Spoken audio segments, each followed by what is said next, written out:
Welcome to our briefing. Let me start with the Foreign Minister's visit to Romania and Spain that has served to reinforce our long-standing friendship and cooperation with these two countries. In Bucharest, the Foreign Minister called on the Romanian Prime Minister, held meetings with the Romanian Foreign Minister, Minister for Economy, and other dignitaries. Two MOUs were signed relating to award of scholarship to Pakistani students and cooperation between the Federation of Pakistan Chambers of Commerce and Industry and the Romanian Chamber of Commerce and Industry.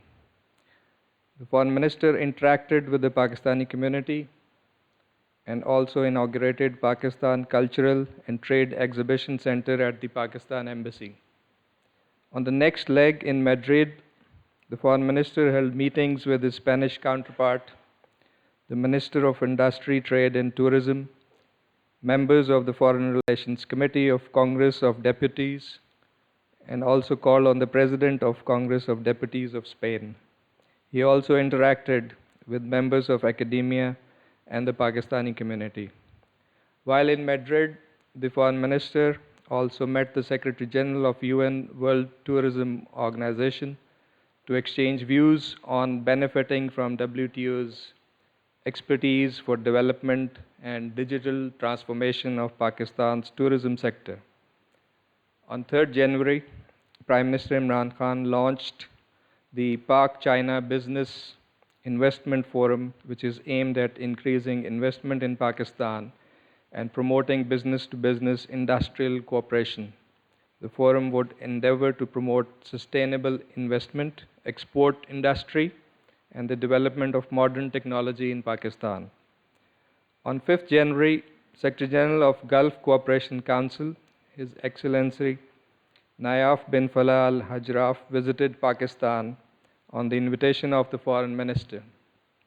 Besides delegation level talks with the Foreign Minister, the Secretary General met with the Minister for Finance and Revenue and Prime Minister's Advisor for Commerce and Investment. The visit provided an opportunity to review Pak-GCC relations and foster enhanced collaboration in diverse fields with a renewed focus on trade and economic cooperation between Pakistan and the GCC countries.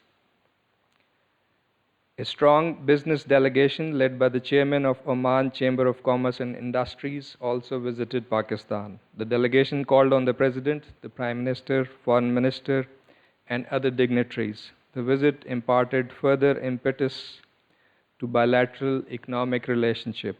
Foreign Minister Qureshi inaugurated international seminar on the theme of combating corruption, a prerequisite for full enjoyment of all human rights and sustainable development, organized by the Government of Pakistan and the OIC Independent Permanent Human Rights Commission in collaboration with the UN in Islamabad on 6th and 7th of January 2022.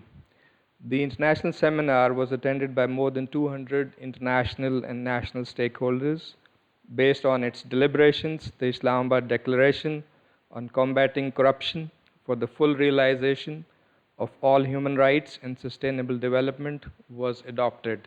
The seminar was part of Pakistan's persistent efforts to strengthen international framework against corruption, recovery of stolen assets, promotion and protection of all human rights, and achievement of inclusive and sustainable development. Foreign Secretary Suhail Mahmood also met with a delegation from European countries that was on a study tour to Pakistan, organized by the International Center for Migration Policy Development, to assess the opportunities for support and cooperation in the realm of migration management. A 25-member delegation of the Armed Forces Command and Staff College of the Kingdom of Saudi Arabia also visited the Ministry of Foreign Affairs on 10th of January. The delegation was briefed on key aspects of Pakistan's foreign policy, including our commitment to forge deeper cooperation with Saudi Arabia.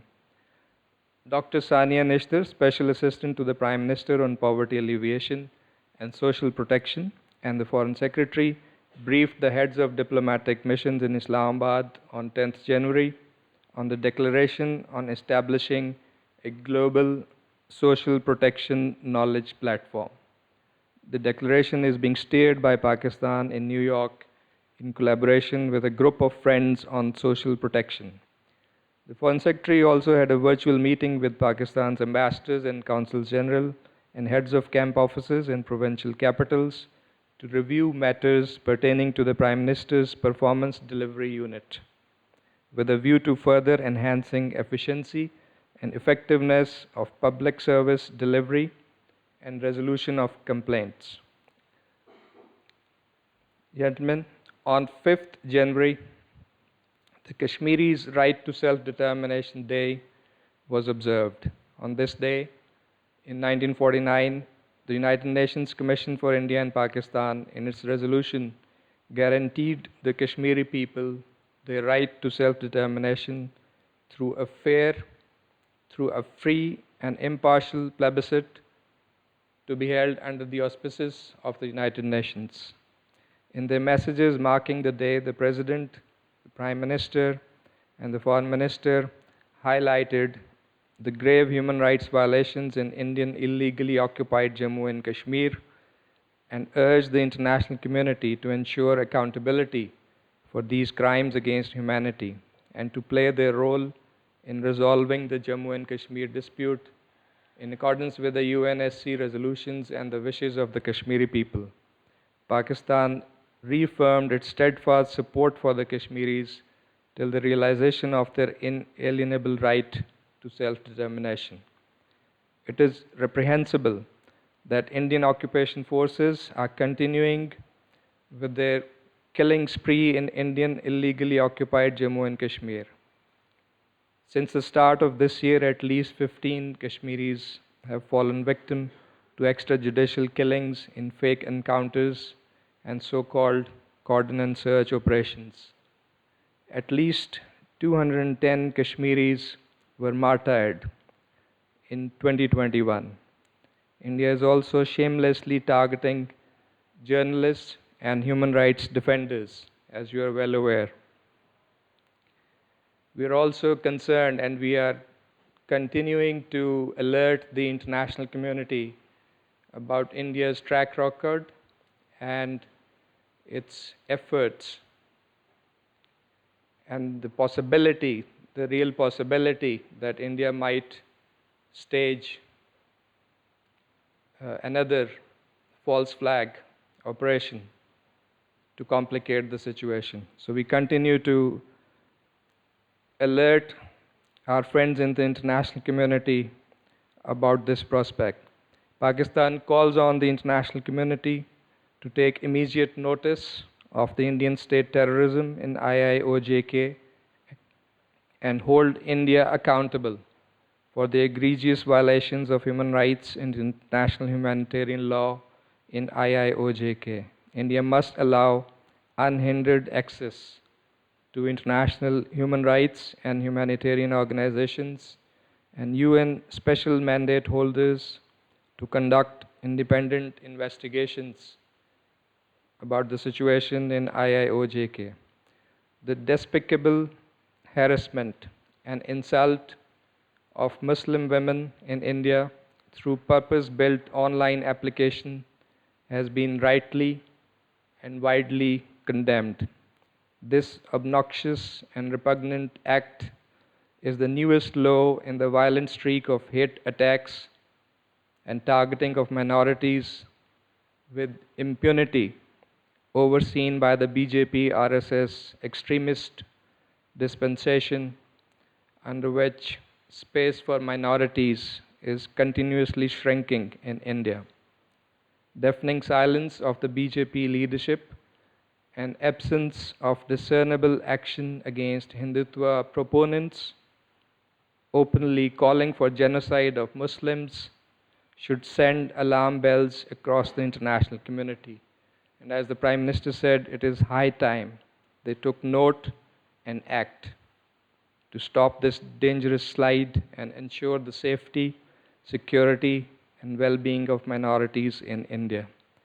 We continue to follow closely the situation in Afghanistan. Pakistan welcomes the launch by the United Nations of what has been termed the largest single country aid appeal ever for humanitarian assistance in Afghanistan. This comes on the heels of the OIC Extraordinary Ministerial Session in Islamabad last month, focusing on the humanitarian crisis in Afghanistan. It goes without saying that urgent action is required to stave off a humanitarian disaster in Afghanistan. You would have seen our response to media queries on the P5 joint statement on preventing nuclear war and avoiding arms races. We believe it is a positive development. However, as noted in the statement itself, the realization of the objective of global disarmament will require a conducive security environment. This can only happen through cessation of destabilizing arms buildups and addressing asymmetries, settlement of disputes, and commitment to strategic stability rather than competition. I thank you, and I'm ready to take your questions.